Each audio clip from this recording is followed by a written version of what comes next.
दोस्तों आज की इस वीडियो में ये जो त्रिकोणमितीय सारणी है इसका रियल लाइफ में उपयोग कैसे किया जाता है ये हम लोग जानने वाले हैं, या फिर हम लोग इस त्रिकोणमितीय सारणी का उपयोग कैसे कर सकते हैं रियल लाइफ में, ये हम लोग जानने वाले हैं। तो ये वीडियो काफ़ी महत्वपूर्ण है, तो आप लोग इस वीडियो को ज़रूर देखिए। तो इसे समझने के लिए हम लोग 3 एग्जाम्पल लेते हैं। सबसे पहला एग्जाम्पल है, यहाँ पे देखिए एक दीवार है और इस दीवार के सहारे ये सीढ़ी लगी हुई है और इस सीढ़ी की लंबाई 6 मीटर है, ठीक ना। और इस सीढ़ी और इस ज़मीन से इन दोनों के बीच 60 अंश का कोण बनता है। मान लो हमें ये पता करना हो कि इस ज़मीन से लेकर के यहाँ सीढ़ी टच करता है, जहाँ पे इन दोनों के बीच दूरी यानी कि इस दीवार की ऊंचाई पता करना हो जहाँ पे ये टच करती है सीढ़ी, तो हम लोग कैसे इसका मान निकाल सकते हैं। तो यहाँ पे हम लोग त्रिकोणमितीय सारणी का जरूर प्रयोग करते हैं और आपको पता ही है कि ये रियल लाइफ में ऐसा पॉसिबल हो सकता है, ठीक ना। तो कैसे निकालेंगे इस दीवार की ऊंचाई, चलिए देखते हैं।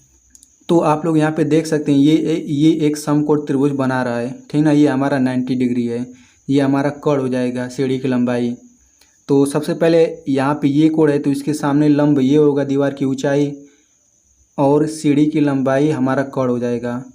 तो लंब और कोण से संबंधित कौन सा फार्मूला होता है, कौन सा त्रिकोणमितीय अनुपात लगाते हैं, चलिए सबसे पहले यहाँ पे हम लोग ट्रिक लिख लेते हैं। ये हो जाएगा लाल बटा कक्का। तो देखिए लंब और कोण से रिलेटेड साइन का फार्मूला होता है, तो हम लोग यहाँ पे साइन वाला फार्मूला लगाएंगे, यानी कि साइन 60 अंश बराबर हो जाएगा लंब बटा कोण। इसके सामने लंब ये हो जाएगा दीवार की ऊंचाई, तो दीवार की ऊंचाई को हम लोग यक्स मीटर मान लेते हैं, तो ये हो जाएगा यक्स बटा कोण। कोण हो जाएगा सीढ़ी की लंबाई 6 मीटर।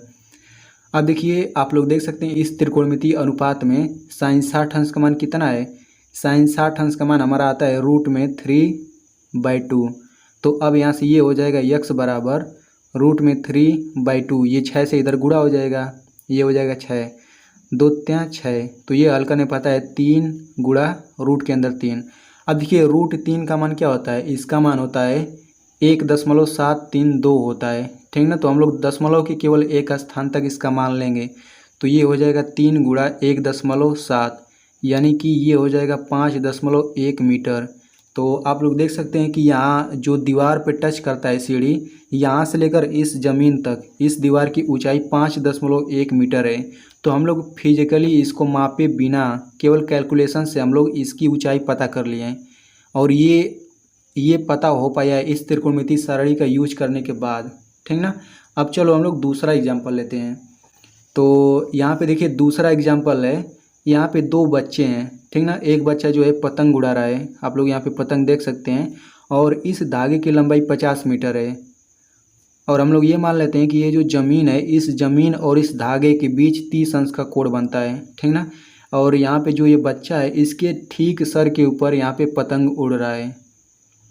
तो मान लो अगर हमें ये पता करना है कि इन दोनों बच्चों के बीच की दूरी क्या होगी, ठीक ना। देखिए ऐसा स्थिति पॉसिबल हो सकता है रियल लाइफ में, इसीलिए मैं केवल वैसा एग्जांपल ले रहा हूँ जो रियल लाइफ में घटित हो सकता है। आप लोग इसको रिलेट कर सकते हैं अपने लाइफ से। तो यहाँ पे देखिए ये हमारा बन रहा है समकोण त्रिभुज बन रहा है, ये हमारा 90 डिग्री हो जाएगा। तो हमें इन दोनों के बीच की दूरी निकालना है। तो इस कोण के लिए लंब ये होगा, आधार ये होगा, कोण ये होगा।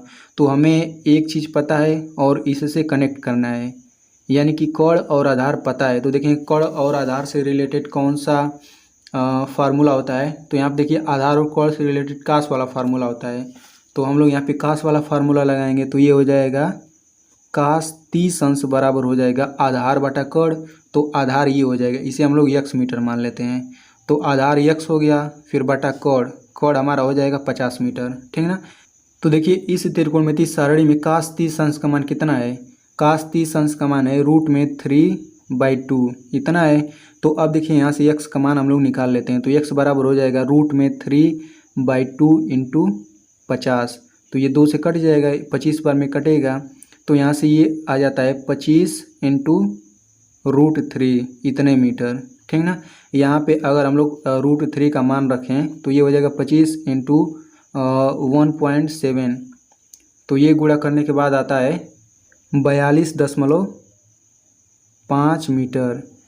तो आप लोग देख सकते हैं कि इन दोनों बच्चों के बीच की दूरी 42.5 मीटर आ रहा है, ठीक ना। और हम लोग बिना मापे ही केवल कैलकुलेशन से हम लोग पता कर पा रहे हैं, ठीक ना।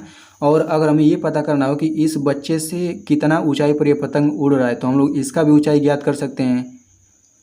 तो आप लोग यहाँ पे दोनों एग्जाम्पल में आप लोग देख सकते हैं कि यहाँ पे साइन 60 अंश का मान, यहाँ पे साइन 60 अंश का मान इसी त्रिकोणमितीय सारणी से हम लोग निकाले हैं, तभी जा कर के हमें ये इस दीवार की ऊंचाई पता चला है, ठीक ना। और यहाँ पे अगर आप लोग देखें तो cos 30 अंश का मान इतना हम लोग रखें इसी सारणी से, तब जा कर के हम लोग ये पता कर पाए कि इन दोनों बच्चों के बीच की दूरी 42.5 मीटर है, ठीक ना।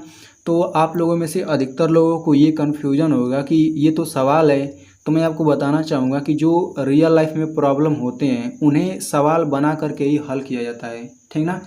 चैप्टर के अंदर जितने भी प्रश्न होते हैं हमें खुद ये डिसाइड करना होता है कि इसको रियल लाइफ में कैसे अप्लाई कर सकते हैं। तो आप जितना बेसिक से पढ़े रहते हैं उसको आप रियल लाइफ में उतना ही अच्छे तरीके से यूज कर सकते हैं। तो चलिए अगला एग्जाम्पल हम लोग देखते हैं। तो हमारा तीसरा एग्जाम्पल है, देखिए यहाँ पे एक खंभा लगा हुआ है और इस खंभे से यहाँ पे एक तार लगा हुआ है, ठीक ना। खंभे की ऊंचाई 5 मीटर है और इस तार की लंबाई 10 मीटर है। मान लो हमें ये पता करना हो कि इस जमीन से तार के बीच कितना अंश का कोण बनता है, तो हम लोग इस कोण को मान लेते हैं ये थीटा कोण बनता है। तो हम लोग कैसे इसे ज्ञात करेंगे, तो आप लोग देखिए इसके सामने लंब ये होगा, कोण ये होगा। तो देखेंगे लंब और कोण से रिलेटेड कौन सा फार्मूला होता है, लंब कोण साइन वाला फार्मूला होता है। तो हम लोग यहाँ पे लिखेंगे साइन थीटा बराबर लंब बटा कोण, तो इसके सामने लंब ये हो जाएगा 5, कोण हो जाएगा हमारा 10। अब इसे हल करते हैं, 5 एकम 5, 5 दूनी 10। अब देखिए साइन थीटा बराबर 1/2 आ रहा है, ठीक ना। यहाँ पे इस तरीके से लिख लेते हैं साइन थीटा बराबर 1/2। अब इस त्रिकोणमितीय सारणी में देखिए कि साइन कितने अंश का मान 1/2 होता है, तो आप लोग पाएंगे कि साइन 30 अंश का मान 1/2 होता है, ठीक ना। साइन 30 अंश का मान 1/2 होता है। देखिए दोनों 1/2 के बराबर है, तो दोनों को हम लोग बराबर कर सकते हैं, यानी कि साइन थीटा बराबर लिख सकते हैं साइन 30 अंश। तो यहाँ से साइन अब हटा देंगे तो हमारे पास बचेगा थीटा बराबर 30 अंश, यानी कि ये कोण हमारा आ रहा है 30 अंश। तो हम लोग ये 30 अंश कैसे पता कर पाए हैं, इस त्रिकोणमितीय सारणी का यूज करने के बाद ही पता कर पाए हैं। तो दोस्तों अगर आप ये भी जानना चाहते हैं कि ये जो त्रिकोणमितीय सारणी है इसको हम लोग त्रिभुज की मदद से कैसे निकालते हैं, इनमें जितना भी मान दिया गया है उन सभी मानों को कैसे निकालते हैं त्रिभुज की मदद से, अगर आप ये जानना चाहते हैं तो इस वीडियो पे क्लिक करके आप लोग देखिए।